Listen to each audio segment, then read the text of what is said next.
This is from Reuters. Musk's Neuralink is to start human trial of brain implant for paralysis patients. And let's watch how nice they make that. No, if you watch this video, it sounds nice. Watch this. First of all, I'm jealous of his hair dye job. I gotta get back to dyeing my hair. Jealous of the staples on his forehead right there.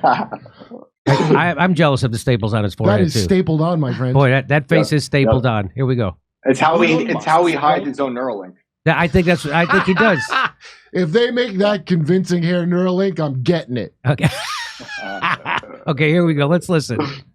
Elon Musk's brain chip startup Neuralink says it has received approval to begin recruiting patients for its first human trial. An independent review board has given the green light for the company to seek people with paralysis to test its experimental device in a 6-year study. The study will use a robot to surgically place a brain-computer interface, or BCI, implant in a region of the brain that controls the intention to move. Neuralink says the initial goal is to enable people to control a computer cursor or keyboard using their thoughts alone. Musk has grand ambitions for this medical device company, saying it would facilitate speedy surgical insertions of its chip devices to treat conditions like obesity, autism, depression, and schizophrenia. The first two applications we're going to aim for in humans are restoring vision. And I think this is notable in that even if someone has never had vision ever, like they were born blind, we believe we can still restore vision. And then the other application being in the motor cortex, where we would initially enable someone who has almost no ability to operate their muscles and enable them to operate their phone faster than someone who has working hands. In May, the company said it had received clearance from the US Food and Drug Administration for its first in-human clinical trial. Its previous testing in animals is under federal scrutiny for potential animal welfare violations. So you actually tweeted about this. You said there will be a future where someone with a Neuralink type brain implant can be hacked and turned into a weapon, as they say in New Zealand. I was about to say, it sounds like they don't need to do any more MK Ultras. Right? It could be hacked by civilians or governments or advanced AI. Manchurian candidates of post-reality. Wait, that's a movie. That's an Upgrade. You see that movie Upgrade? I haven't. But this is like it's a about nightmare from various movies. Right. It's a lot of really bad ideas or interesting ideas from movies do come true. And I think Elon could be inadvertently creating an army in the future of killer robots because they can be hacked, right? And we don't know how powerful that'd be. That video makes it all sound beautiful. I love the idea of giving someone the ability to see again or to hear, or like a wounded veteran, the ability to walk again. But it's the consequences in the deep future that really bother me. And you mentioned my first book, Joyless Kingdom. In that book, I talk about this future fight I imagine having with my children, where they're going to want to be immortal because they can just upload their consciousness into the computer, which is overall it's a transhumanist, I want to be immortal type thought process. But that's what a lot of people who like the Neuralink, like Ray Kurzweil, they want that future where you just don't die. Your body will just be a vessel. It could be a computer or another body, who knows, a cyborg. But your consciousness, however you want to define that, will be surfing various mainframes. First of all, why do you hate blind people? And who is that? Who is that guy you just mentioned? What's his name? Ray Kurzweil. Yeah, who was that? Yeah. Oh, he's a real creepy looking dude. I'll put it that way. Go ahead, Shane. Tell me who he is. So as far as I know him, he's a guy who's pretty much talked about singularity happening at a certain point. I want to say it's the transhumanist guy. I could be wrong on the date he's predicted. No, but he's transhumanist. He's pretty much talked about. Yeah, he's afraid of dying, and he won't have to. The ability to upload his consciousness. I believe he's done it. Right. I think he's done it with his father. I think he put his father in a computer and is like some weird AI generated version of his father that he talks to. So there's a lot of people like that I really don't like. Wait. But he's not really in there like in Black Mirror, his dad, because it's just like a facsimile they make. Yeah. Because we have the technology. I hope not. as far as we know. But who knows what the government has, because there's a lot of things they have that we don't know about for a long time. But he's one of those people on the really bad aspect of the Neuralink type stuff, in my opinion. Because Elon might genuinely care about humanity.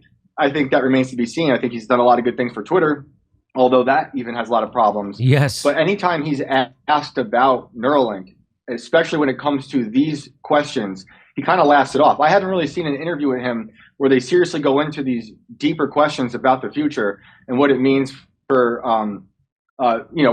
little things like how you're going to quantify the IQ of people in the future that have a Neuralink, or can it be hacked, or if Neuralinks at some point can start recording someone's reality and their surroundings, could a court seize that and use it in a court to try to determine who's guilty? There's a lot of things that are really bothersome to me that are being overshadowed by these really beautiful ideas that they talk about in that video you played.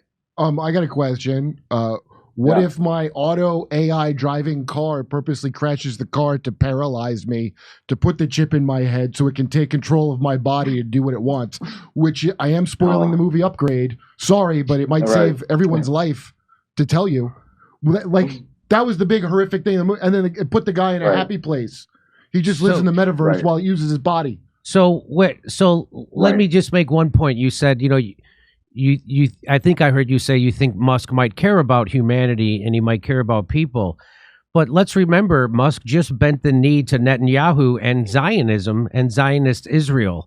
So I think maybe he can fix them. He can fix Hamas with the link. Maybe he could link them. So I think that actually answers the question of whether he cares about humanity or not. He really cares more about business than anything. And if he's going to create something that can be easily hacked by governments to control people or get them to do things, as long as it's good for his business, or if not doing so threatens his business, he will do it. What would you say to that, Shane? Right. I agree. I think he's an opportunist. Obviously, he's a really smart man. He's an amazing innovator, but he also has a lot of great deals with China for Tesla. I don't agree with the Chinese Communist Party, and I think he'll do whatever he has to do to make these things happen. I also think that there's a possibility that he really has put it in himself. I wasn't just joking about that. I think if you watch interviews with him, and maybe this is just a paranoid part of my brain talking, I think he does believe in this. Like, I think when I say he believes in the good of humanity, he might really mean that. There's a lot of bad people out there who think they're doing the good thing. And by doing that, he might truly believe in the Neuralink, have it in his own brain, testing it out, because it was only recently that the FDA approved human trials, which is another thing that bothers me, because the FDA approves a lot of things I don't agree with, especially in the last few years. The FDA stamp of approval is meaningless to me. So the second he got the approval, that was another nail in the coffin for me. You're telling me you don't like AZT?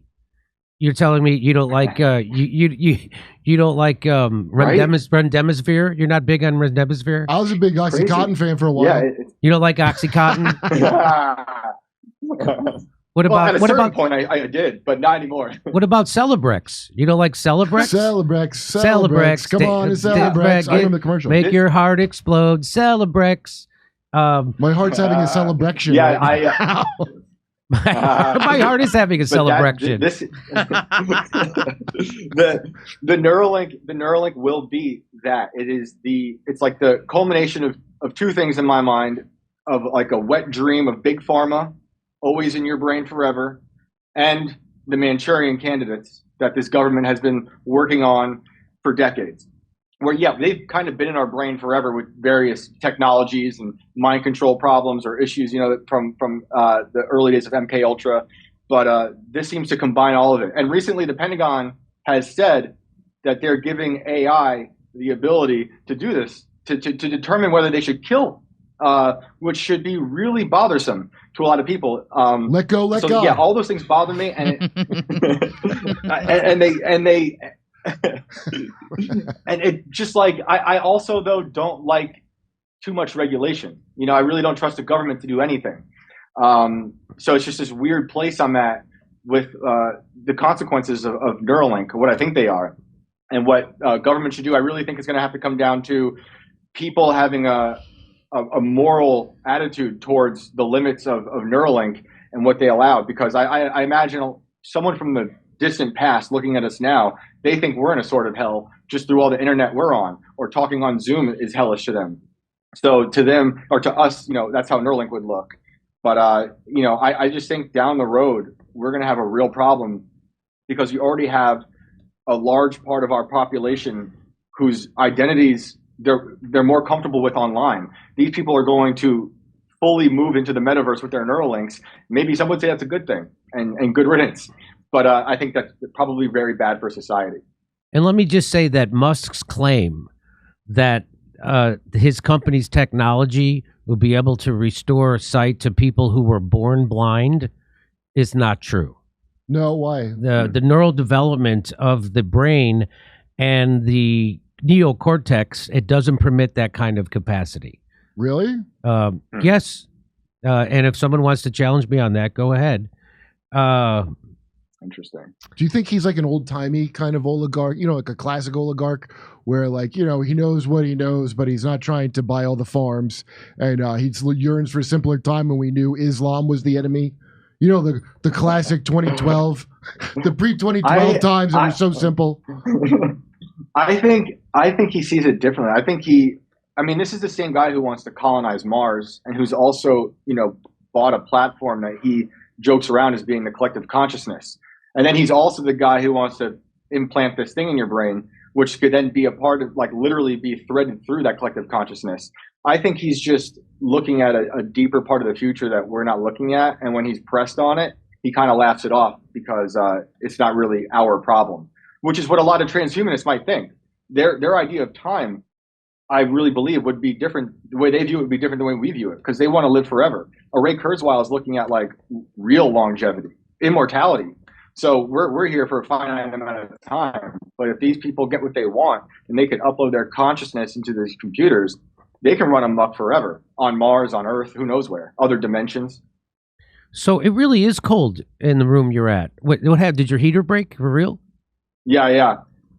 I had to go to my cellar because my child is screaming so loud. And I was like, you know what? I can't do it in here. So I have my tea. We're doing live comedy shows in Oxnard, California, Venice, California, Palmdale, California, Omaha, Nebraska, Des Moines, Milwaukee, Lansing, Michigan, Bend, Oregon, Portland, Oregon, Seattle, Washington, and Boston. Plus, we're going to put a date in Edmonton, Canada, plus Vancouver. See ya. Go to jimmydore.com for a link for all those tickets.